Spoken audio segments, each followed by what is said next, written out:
Hello everyone, welcome to Learn English Out of Love. Today's topic is gerund, right? Rather, we are going to make a series in this episode, one by one. Okay, on the topics will be gerund, participle and infinitives, since they are interconnected.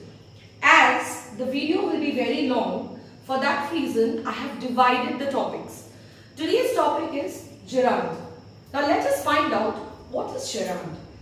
A gerund is a word that is created with a verb, but functions. It functions as a noun. Okay? So noun are, we all know that they are naming words. Now, always ending with ing. So, what is gerund? Gerund is a word that is created with a verb but functions as a noun, which always ends in an ing. Like for an example, swimming, dancing, okay? Drawing, brushing, etc. Now, let us see how gerund can be used in a sentence in different ways. It is used as a noun, mostly. A gerund can function in different ways in a sentence. How it can function? It can function as a subject.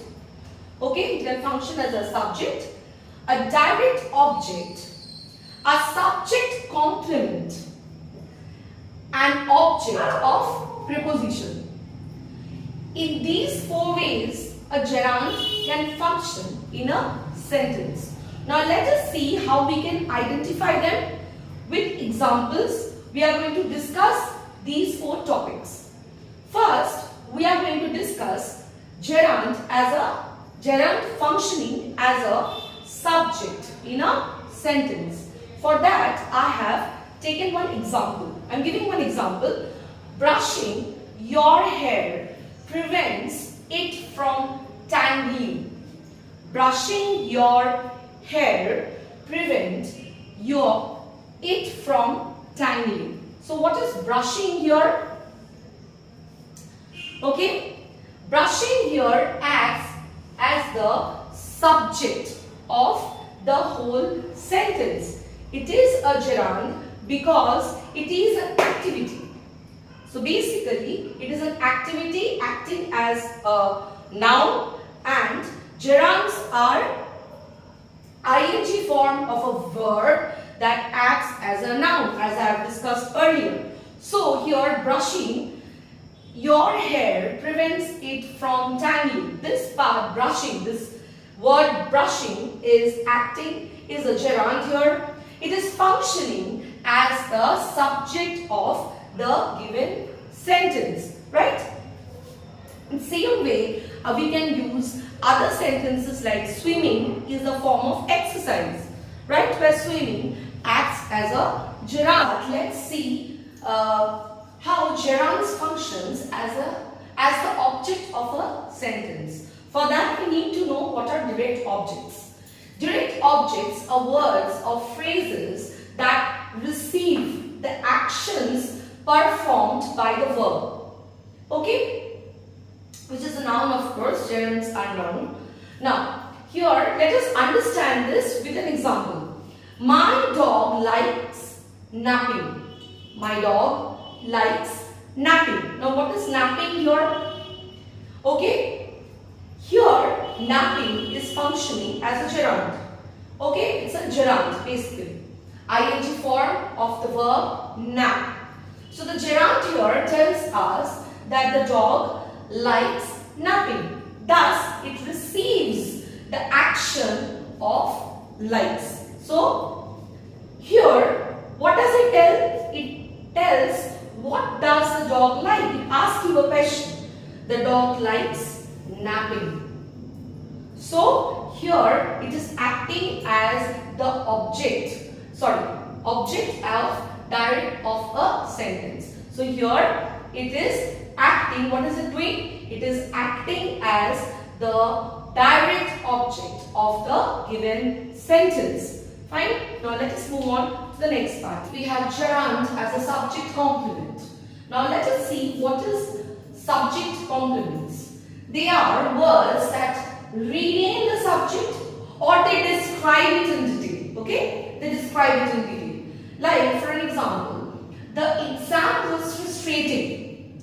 The exam was frustrating. So here the word frustrating is giving more idea about the kind of exam.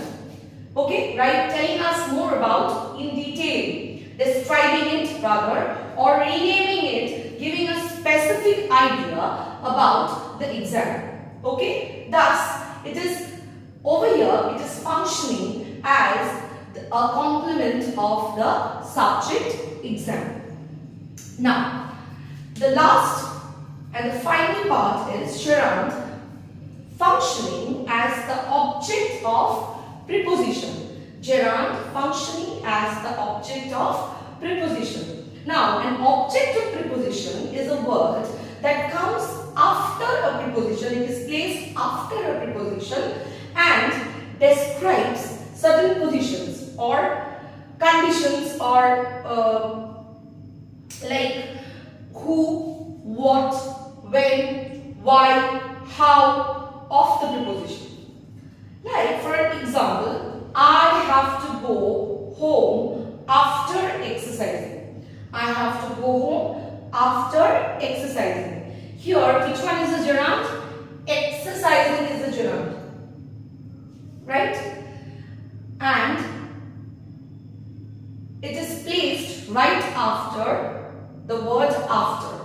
Okay, which is a preposition. What is it doing? It is asking you, when will I go home? It's asking a question, when. It is actually telling when. So when will I go home? It is after the exercise. It is after the exercise.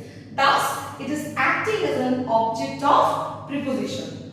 So, if you found this video useful, if you want me to discuss or explain any other topic, you can comment in the comment section. We are going to come back with a new topic in a new episode of Learn English